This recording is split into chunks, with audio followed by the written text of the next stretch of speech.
What is going on, everybody, and welcome back to another MLB The Show 24 franchise mode. We are here yet again with our Pittsburgh Pirates. Today, ladies and gentlemen, we are going to be breaking down some of the minor league players that are in our organization. If you guys have any idea about the Pirates prospects, you guys probably have a pretty good idea of the who and what is the first guy that we are going to be talking about in this franchise. But before we get into that, we do have a series against the Detroit Tigers that we're going to be breaking down. And before even that, if you guys do enjoy today's video, be sure to leave a like, comment down below, and subscribe for more amazing content, because only you, that is right, only you can make a difference for today's channel. And with that being said, ladies and gentlemen, we're going to be breaking down and talking about some things. And the first thing is going to be game number 1 against the Detroit Tigers. This one was an absolute bang out at the plate. We had ourselves 15 hits on 1 error and 6 runs allowed. Jared Triolo would be your player of the game. Taking a look at the box score now, we had a couple players notching 2 hits, and we even had a player, Brian Hayes, notching 3 hits in this campaign. We did walk 4 times and struck out 9, so not too bad from the offense on this one. It was good to see some offense actually be on display. We did have the home run from Jared Triolo and a double from Oneil Cruz as far as extra base hits. Oneil Cruz also did hit a sacrifice fly. While all that was happening, we had RBIs grabbed from Oneil Cruz, Rowdy Tellez, Connor Joe, Michael A. Taylor, and Jared Triolo. So 5 of the 9 players were able to notch an RBI in this game. So a very hopeful sign for things to come, really, for the Pittsburgh Pirates, as we want to be able to break things on. You guys seen that we did not have the best record to begin things. 4-6 is not exactly where we want our Pirates to be, but it is also somewhere that we can at least rebound from and approach as we get deeper into things. And talking about things getting a little deeper, we are going to be breaking down game number 2 of this series. Again, that was only a 2-game set against the Detroit Tigers. Unfortunately for us in this one, we do fall to the big kitties as the Detroit Tigers end up taking this one 3-2. Offense definitely was not in the production like they were in the last game. Last game tallying over 15 hits. All the hits went to just that game because we only were able to get 3 hits of our own. However, both of the RBIs and one of the big hits was Endy Rodriguez, who did notch himself a home run in the campaign. So it is good to see that our backup catcher and possible platoon player in Endy Rodriguez is starting to turn the bat around a little bit. While talking about the pitching side of things and the fielding side of things, Brian Reynolds does make an error and G1 Bay does swipe his own bag, so those are good signs to see. However, Michael Lorenzen, not the worst campaign, but not the best. 3 walks over 5 1/3, something we would like to try to minimize a little bit, but 5 hits on 3 earned isn't the worst thing that you will see while striking out 4 batters. Lorenzen, obviously not the biggest strikeout guy. We had Mark the Shark Melanson cover an inning in that game as well. He did a pretty decent job. And then talking about a decent job, it seems like every time he's out there, Jose Hernandez goes 2 2/3 innings while striking out 4 batters, not allowing a single hit and a walk.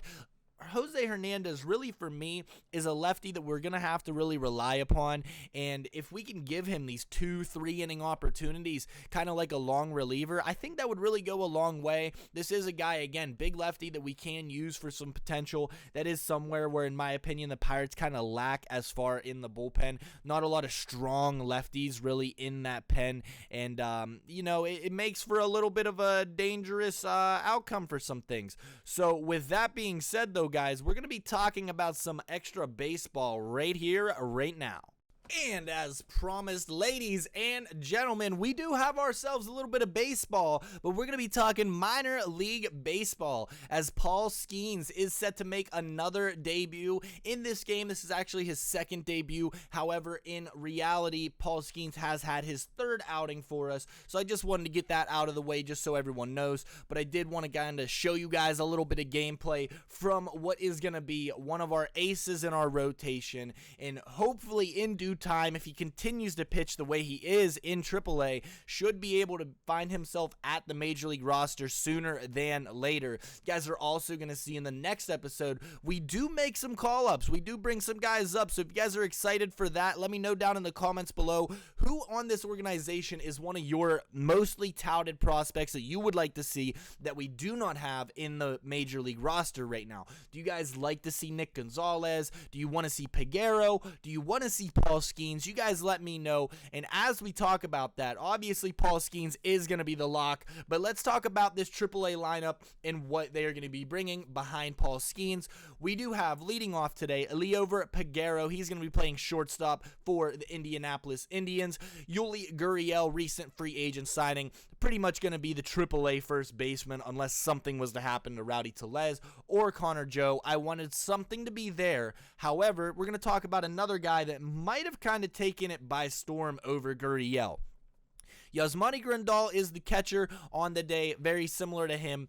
Or very similar to Yuli Gurriel. Grandal's more than likely going to be that third, even fourth type of guy that we use. We have guys like Henry Davis. We have Endy Rodriguez. So really Grandal is going to kind of be hanging out in AAA, collecting a little bit of dust, unfortunately. Edward Olivares is going to be the left fielder on the day, batting in that cleanup spot. Olivares has slowly started to put together a decent AAA. The power is starting to kind of show, and that's something I really want to see from the young left fielder.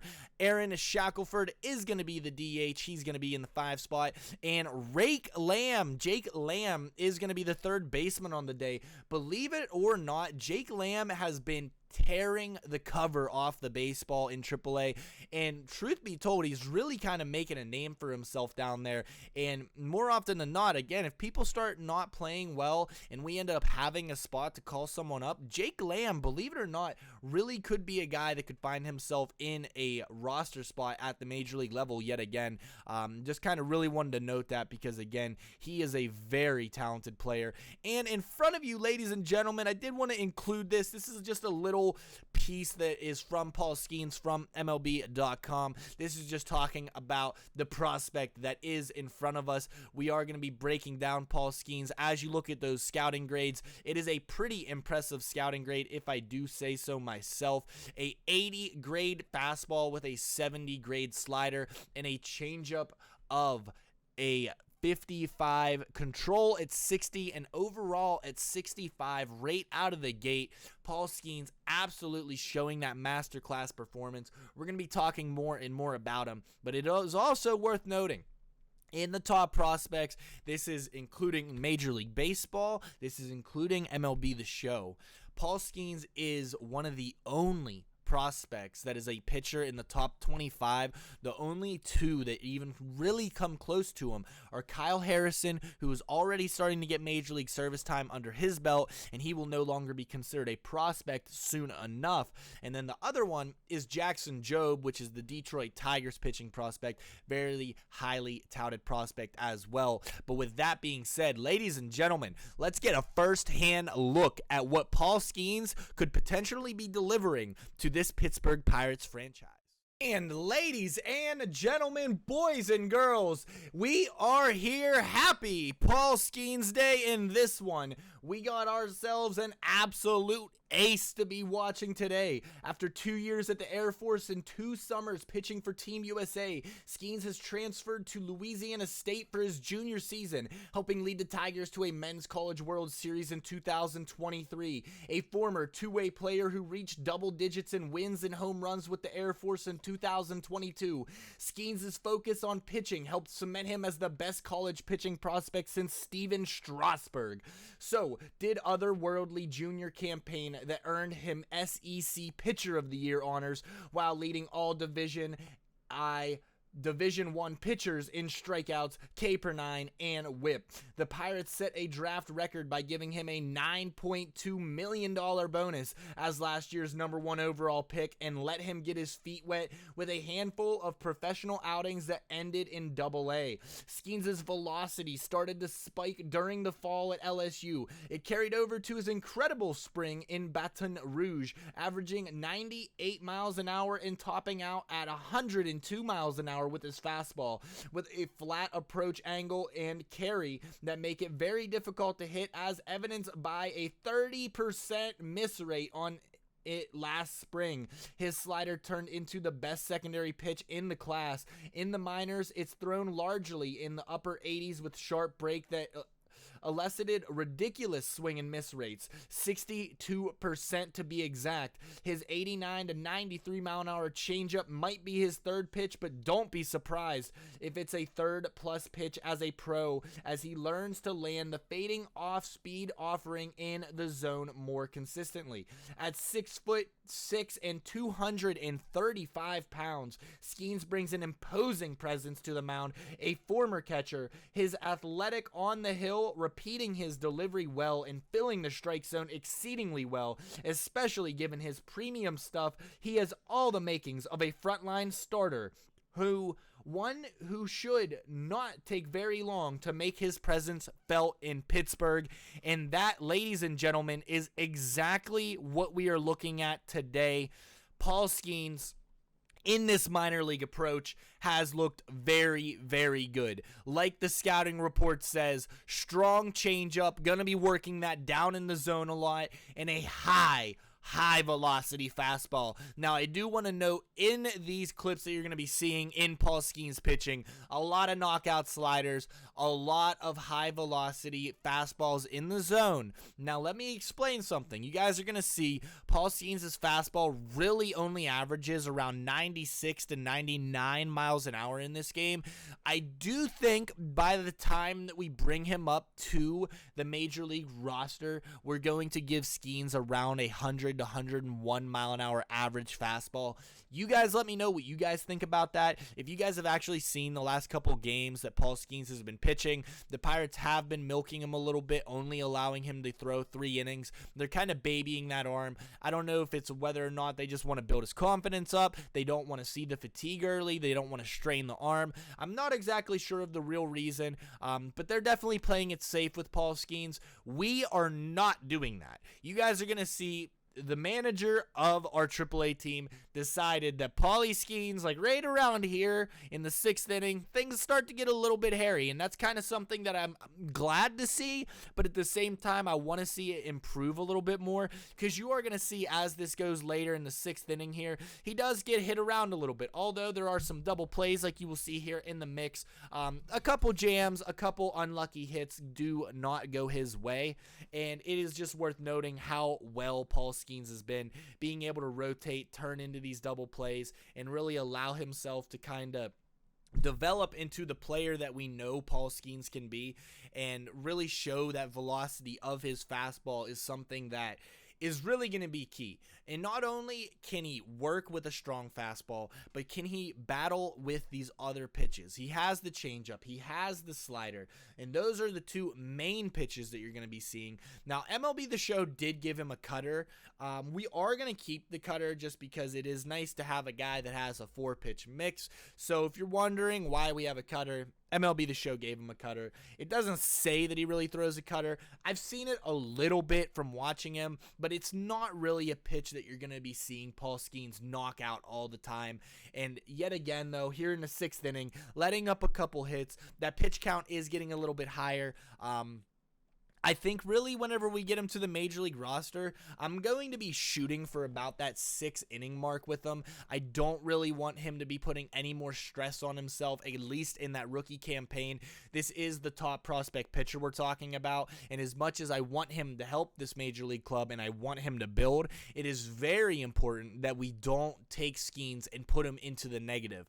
I don't want him to start getting hit around, losing confidence, and not becoming the pitcher that we want him to be. As you can see here, able to get out of jams, able to still be able to create and induce some ground balls, and that's also very important as a strikeout pitcher.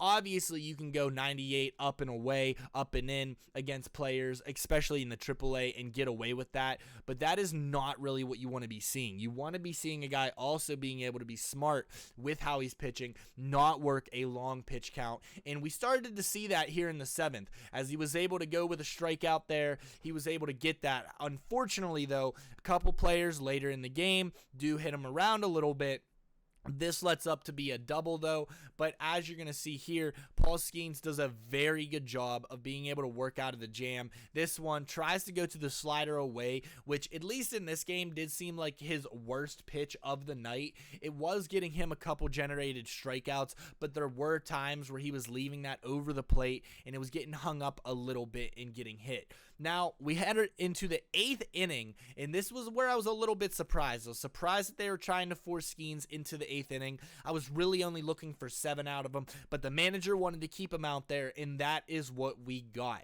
So as Skenes goes into the 8th, you're going to see Blee Madris is going to flare this one out, and that is going to be a base hit for him. That unfortunately would end Paul Skenes' night. The Indianapolis Indians would bring along Brent Honeywell Jr., who has been having a very impressive spring training, or a very impressive minor league campaign, I should say, as the Indianapolis Indians take this one 6-1. A very strong outing by top prospect Paul Skenes. Ladies and gentlemen, that is going to do it for today's episode, doing a little prospect outlook, talking about some games, and thank you guys so much for watching. I will see you guys all in the next one.